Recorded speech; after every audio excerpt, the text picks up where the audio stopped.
Question: is it really possible to love our enemies as the Bible has taught us? Love and anger are indeed the two fundamental human emotions, and as basic as they are, many do not fully comprehend what God is trying to teach us about these two basic emotions. Without a full understanding of these two basic emotions, it can be a major stumbling block for most of us Christians.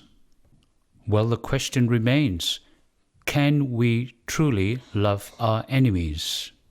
Well, let's first explore what love is.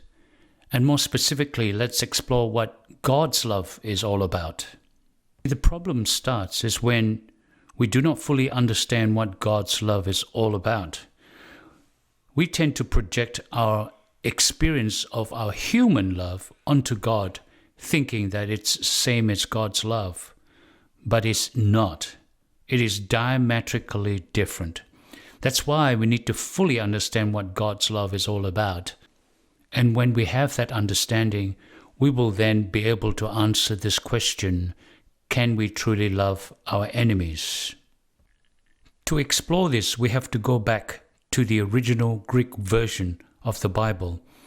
In that version, the Greek version refers to 4 types of love.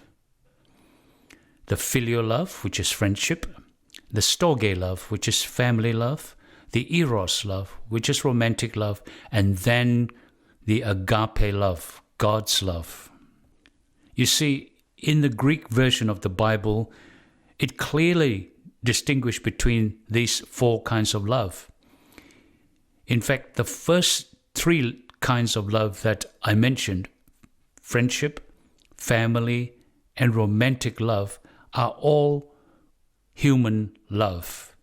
And the last one, the agape love, is God's love, and they are totally different. Unfortunately, when the Bible was translated into English, the different types of love all merge into one generic word called love. This generic word that we all use today applies to both God's love and human love, but as I said earlier, they are diametrically different to each other, and this has caused major confusion for us. These days, we use the word love just too loosely to mean too many things. For example, when someone says, "I love chocolate ice cream," they really mean, "I really like chocolate ice cream." If you get this person to eat chocolate ice cream for 3 weeks straight in a row, lunch, breakfast, and dinner for dessert, you will soon find that this person will dislike chocolate ice cream. You see, like is an expression of an emotion. You can like something and then later dislike the same thing. It is normal because it's an expression of our emotions, and emotions change. I like chocolate ice cream today. If I ate it for 3 weeks, I will guarantee you I will dislike chocolate ice cream after 3 weeks. On the other side, agape love, God's love, is permanent. It's immutable and it is action-oriented. In essence, God's love is eternal. It's like the nature of God. God is love, not loving, but love itself.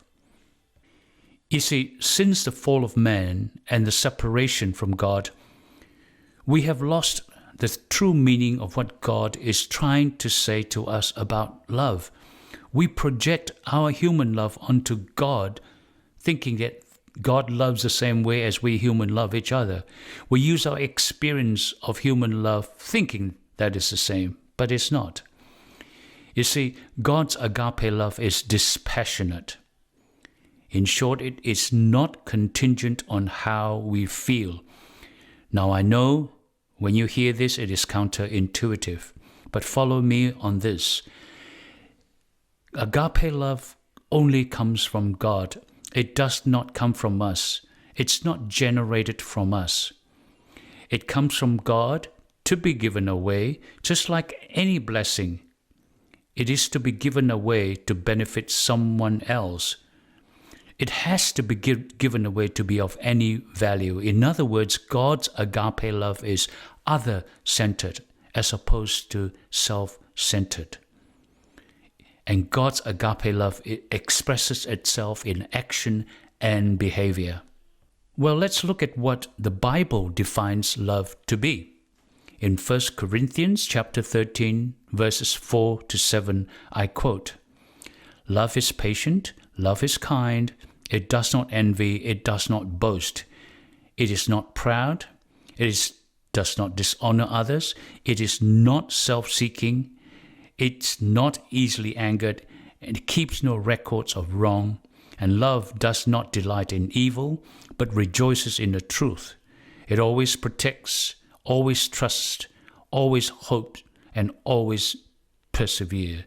Unquote. Now that is a mouthful of definition for love, but notice they are all action words.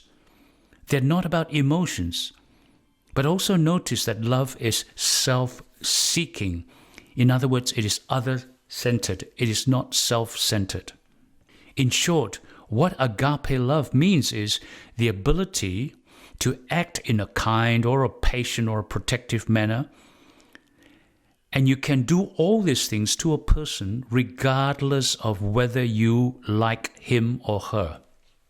It is not dependent on your emotional reaction to that person. And that's why, if you think about this, the Bible can say, "Love your enemy," in Matthew chapter 5, verse 44.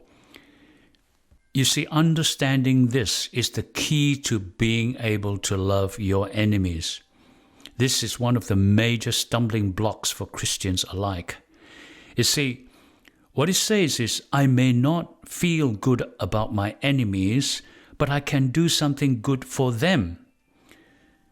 Exodus chapter 23, verse 4 to 5, I quote, "If you come across your enemy's ox or donkey wandering off, be sure to return it. If you see the donkey of someone who hates you fallen down under its load, do not leave it there. Be sure you help them with it." Unquote. See, here God is not telling us to have a good feeling about our enemy. He's saying you can do a kind act to your enemy regardless of how you feel about that person. You see, agape love is expressed in action and behavior.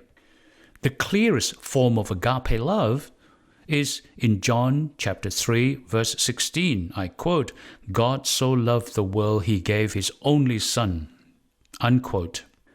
Now, does he feel good about giving his only son to die for us? No, it would have tore God's heart out. But he did it. He did it for us. He did it because he loved us.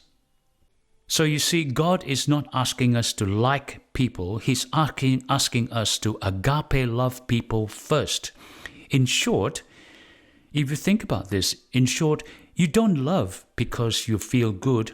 You feel good because you have loved.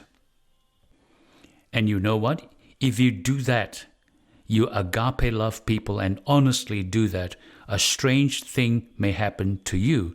You will, or you may even end up liking the unlikables. You may even end up liking your enemies. This is what the Bible is trying to tell us about liking and loving your enemies.